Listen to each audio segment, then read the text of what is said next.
कृति जोशी जी उत्तराखंड से। राधे राधे। राधे राधे महाराज जी, आपके चरणों में कोटि कोटि प्रणाम। महाराज जी, पिछली गलतियां जिनको अब सुधारा नहीं जा सकता, उनके बोझ से कैसे उभरा जाए? ऐसी कोई गलती नहीं जिसका सुधार ना हो, नहीं तो भगवत प्राप्ति कैसे होगी? फिर ऐसी कोई गलती नहीं जिसको हम नष्ट ना कर सकें। अगर ऐसा ना होता तो भगवत प्राप्ति हो ही नहीं सकती। फिर तो मनुष्य जीवन व्यर्थ चला जाएगा। नहीं, पहली बात तो दिमाग में बैठा लीजिए कि ऐसी कोई गलती नहीं जिसको हम नष्ट ना कर सकें।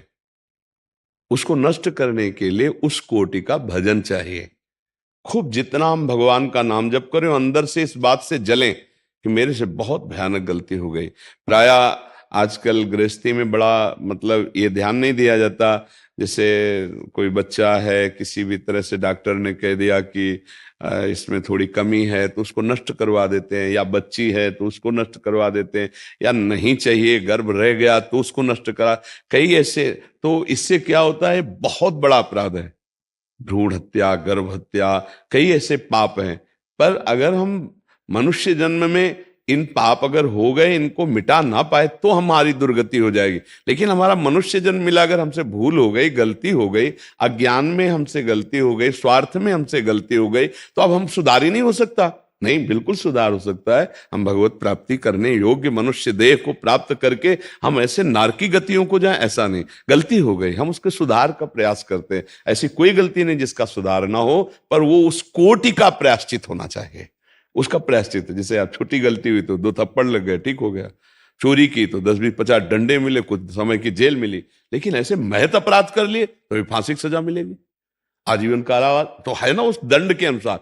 ऐसे जिसकी यहां सजा मिल गई तो उसका प्रायश्चित तो हो गया। लेकिन कुछ ऐसे पाप है जो प्रायश्चित नहीं हुआ, और हमने वो पाप किए हैं और पूर्व में भी किए हैं, तो उनका प्रायश्चित करने के लिए ही मनुष्य शरीर मिला है। सबसे बड़ा प्रायश्चित है उठते बैठते चलते फिरते नाम जप शुरू कर दें। सबसे प्रार्थना है, नाम संकीर्तनम यस्य सर्व पाप प्रणाशनम। नाम के बल से पाप मत करो, लेकिन जो पाप हो गए उनको भस्म करने की सामर्थ्य नाम में। जैसे जंगल का जंगल पूरा है और दावानल अग्नि लग जाए तो भस्म कर देगी, ऐसे ही पाप का जंगल भरा है, उसको नष्ट करने के लिए अग्नि के समान भगवान का नाम है। जैसे 2 लकड़ियों की रगड़न से अग्नि पैदा हो जाती, चिंगारी, ऐसे जिह्वा से नाम राधा राधा राधा राधा राधा, इससे दिव्य ज्ञानाग्नि प्रकट होगी, सारे पापों को भस्म करके आपका मंगल कर देगी। पर वो निरंतर अभ्यास में लाओ, चलते फिरते उठते बैठते सेवा करते। कोई पैसा लगने की जरूरत नहीं। इसमें पैसा लगता है? हम कह रहे हैं अपवित्र पवित्रो वा सर्वावस्थांगतो पिवा यह स्मरेत पुंडरीकाक्षम सवाभ्यंतरा शुचि। अपवित्र हो या पवित्र, कोई मतलब नहीं। राधा राधा राधा, श्याम श्याम श्याम श्याम। वो अंदर और बाहर दोनों जगह से पवित्र कर देगा नाम। अंदर के सारे पाप को नष्ट कर देगा, बाहर के विघ्नों को नष्ट कर देगा। पर भजन होना चाहिए। पहली बात तो ये सोचे ही ना कि अब हमारे पापों का नाश हो ही नहीं सकता। नहीं हो सकता तो भगवत प्राप्ति कैसे होती? साधन धाम मोक्ष कर द्वारा, ये मनुष्य शरीर है, हम सब प्रारब्ध को भोग लेंगे, संचित को भस्म कर देंगे, नए कर्मों का सुधार करेंगे और भगवत प्राप्ति करेंगे। अरे माना कि हमारा इतना जीवन गलती में चला गया तो पूरा जीवन हमारा व्यर्थ चला जाएगा क्या? गलती हो गई, अब उसका सुधार करेंगे। मानव जीवन सुधार के लिए मिला है। क्यों, किसका प्रश्न है? हाँ, तो सुधार के पक्ष में रहिए। हमसे जो भूल हो गई, हमसे जो गलती हो गई, प्रभु हैं वो हमें क्षमा करेंगे। हम उतना साधन करते हैं, नाम जप करते हैं, धर्माचरण करते हैं, पुनरावृत्ति गलती की नहीं करते हैं, पक्का सुधार हो जाएगा। नहीं तो भगवत प्राप्ति फिर कैसे होती है? अगर मनुष्य जन्म भगवत प्राप्ति के लिए है और पापों का नाश ना हुआ तो फिर भगवत प्राप्ति कैसे होगी? तो उठते बैठते, इसीलिए सबसे प्रार्थना करते, उठते बैठते चलते फिरते, माला से, काउंटर से, बिना माला, ऐसे जबान हम बोला राधा राधा राधा, वो गया हमारे सरकारी बैंक में, वो प्रभु के चरणों में गया। तुम गिनो या ना गिनो, वो गया। उसको ये नहीं कि अब हम गिना नहीं और समर्पित नहीं किया तो कैसे समझ। जब हम राधा राधा राधा कह रहे हैं तो श्री जी सुन रही हैं और उस श्री जी के पास नाम जा रहा है, उसका फल हमें अवश्य मिलेगा। नाम जब अपने प्रभाव से ऐसे पापों के अंधकार को नष्ट करता है जैसे सूर्य भगवान उदय हुए तो सब अंधकार गया। आज का सत्संग अगर सुनना ना सुने हो तो सुन लेना, बहुत संतोष मिलेगा, बहुत बल मिलेगा। नाम महिमा का बहुत सुंदर गान था। तो नाम ही है जो जीव का परम कल्याण। अब कलिकाल है, क्या साधना हो सकती है? आप लोग खुद ईमानदारी से देख लो मना स्थिति क्या है। इसलिए जबान से राधा राधा राधा राधा, न पैसा लगता है न हम तुम्हें दान पुण्य की कह रहे हैं। जैसे हो खूब कमाओ खाओ धर्म पूर्वक चलो, राधा राधा जपो, भगवत प्राप्ति हो जाएगी। खूब नाम जप करो। देखो ये अध्यात्म है, ये पैसा वाला नहीं है। बिना पैसा के भगवत प्राप्ति वाला मार्ग है। अध्यात्म का मतलब क्या होता है? अगर यहां भी पैसा तो फिर सब गड़बड़ हो गया ना। हाँ, कुछ नहीं, 1 रुपए की जरूरत नहीं। धर्म पूर्वक कमाओ। कभी किसी को भूखा देखा तो अपनी भोजन की थाली का भोग उसको दे दो। हम एक टाइम भूखे रह सकते हैं, तुम पालो, ये बात है। और नाम जप करे तो अब ऐसा नहीं कि दूसरे को, मतलब आप बहुत बड़े शासन में पद में हो, दूसरे को अधर्म पूर्वक दबाया जाए, उससे धन लिया जाए, फिर दशांश से दिया जाए और तुम्हारा मंगल हो जाएगा। तो नहीं, लेने वाला और देने वाला दोनों नरक जाएंगे। क्योंकि पापाचरण कभी किसी का मंगल नहीं कर सकता, अधर्म कभी किसी का मंगल नहीं कर सकता। पापाचरण बंद करो और जो तुमने गलती की है उसका प्रायश्चित करो और नाम जप करो, घर में ही पवित्र हो जाओगे। परमार्थ में, भगवत प्राप्ति में पैसे की, 1 पैसे की जरूरत नहीं है। प्रभु बाप को बाप कहने के लिए किसी सरकारी लायकात की जरूरत नहीं है। हमारा जन्म सिद्ध अधिकार है भगवत प्राप्ति करना। उसमें किसी की दलाली की, किसी की सपोर्ट की बिल्कुल जरूरत नहीं है। हां, हम भूल गए हैं वो मार्ग, तो वही भगवान गुरुदेव के रूप में संत की वाणी में बैठ के अपना मार्ग बता रहे हैं, हम उस पर चल देते हैं। यहां लेन देन वाला थोड़ी विषय है, चलने वाला विषय है। अपना मन भगवान के नाम में लगाओ, अपने आचरण शुद्ध करो, धर्माचरण।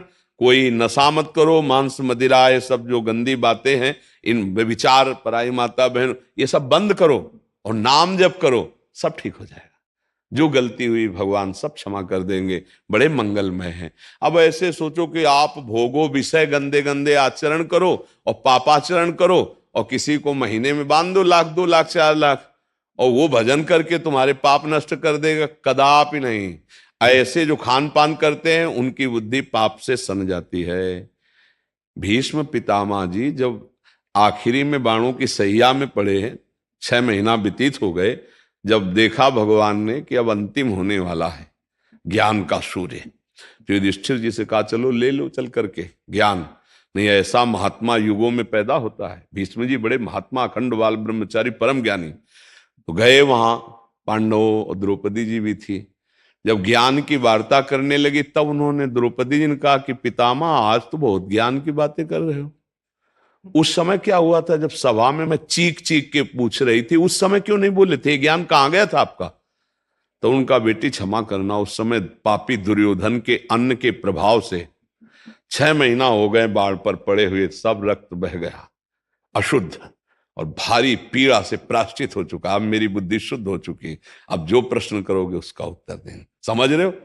पापात्मा पुरुष का अन्न खाने से अखंड बाल ब्रह्मचारी भीष्म जैसे महापुरुष भी कह रहे हैं कि बुद्धि ठीक निर्णय नहीं कर पाए।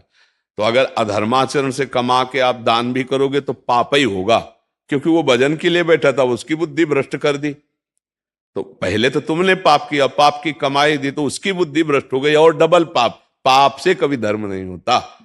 इसलिए हमसे जो गलती हो गई उसका समाधान करेंगे। जैसे कभी ऐसे अपराध बन जाते हैं जो अभी पीछे हम बोले, तो भगवान का आश्रय ले ले।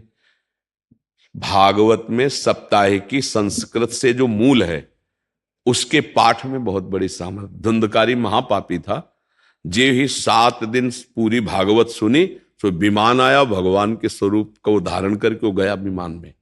तो जैसे कोई महत पाप है, ऐसा लगता है उसको कैसे दूर करें, तो पूरी भागवत वो जो करवाई जाती है वो ना करवा के, मान लो अर्थ नहीं है तो एक किसी विद्वान को जो भागवत का ज्ञान रखता है संस्कृत से, 7 दिन वो पूरी भागवत का पाठ कर ले और अनुष्ठान जैसे होता है अनुष्ठान कर दे, तो निश्चित बड़े से बड़े महत पाप का नाश हो जाता है। पर भगवत प्राप्ति के लिए आपका स्मरण करना अत्यंत आवश्यक है। धुंधकारी को विमान आया और भागवत सुन रहे थे, विमान नहीं आया। तो गोकर्ण जी ने प्रश्न किया कि विमान एक क्यों आया, भागवत तो हजारों सुने। बोले भूखा प्यासा रहकर मनन किया, स्मरण किया, चिंतन किया, इसके सारे पाप नष्ट हो गए। ये लोग मनन नहीं किए, चिंतन नहीं किए, अब अगली बार अगर भागवत को मनन चिंतन करे तो इनको भी भगवत प्राप्ति हो जाएगी। तो भागवत सुनकर तो प्रधान अपराध जैसे गर्भ हत्या, भ्रूण हत्या, कोई ऐसा पाप बना और उसका दंड नहीं मिला तो वो नष्ट हो जाए, और नाम जप करके अनंत जन्मों के पापों का नाश करके हमें भगवत प्राप्ति करनी है। मनुष्य जीवन इसलिए मिला है भाई, सही माने में अगर आपने भजन नहीं किया तो मानो मनुष्य जीवन जैसे परम लाभ को आपने नष्ट कर दिया। जब यहां से जाओगे तो आपके हाथ में न पद रहेगा और न ये हाथ रहेंगे, न शरीर रहेगा, न बैंक बैलेंस रहेगा, न कोई मित्र रहेगा। आपको अकेले यहां से जाना होगा और आपने जो कर्म किए हैं वो ले जाना होगा, शुभ या अशुभ कर्म। तो हमें लगता है गठरी को आगे यहीं लगा दो, बोझा काहे को ले जा। शुभ अशुभ दोनों को भस्म करने की ताकत भगवान का आश्रय लेकर नाम जपने से है। शुभ अशुभ दुर्ग विध्वंस बल तब जयत जयत जग उच्चरे, राधा राधा राधा राधा। हर क्षण नाम जप करो, अच्छे आचरण करो और भगवान से प्रार्थना करो तो बड़े से बड़े पाप को स्वामी नष्ट कर देते। हमने कई बार बताया, संशय मत करना भगवान के विधान में, बहुत कृपालु। जैसे मुकदमा तुम हार गए, तुम्हें फांसी की सजा पक्की, अब एक ही उपाय है, राष्ट्रपति क्षमा याचना स्वीकार कर ले, नहीं बच जाओगे ना। ऐसे अखिल ब्रह्मांडों के स्वामी भगवान वो कह रहे हैं, सर्वधर्मान परित्यज्य मामेकम शरणम ब्रज, तो अहम त्वाम सर्व पापेभ्यो मोक्षयिष्यामि मा शुचा। मैं तुम्हें सब पापों से मुक्त, आ जाओ मेरी शरण में, काहे को डरो।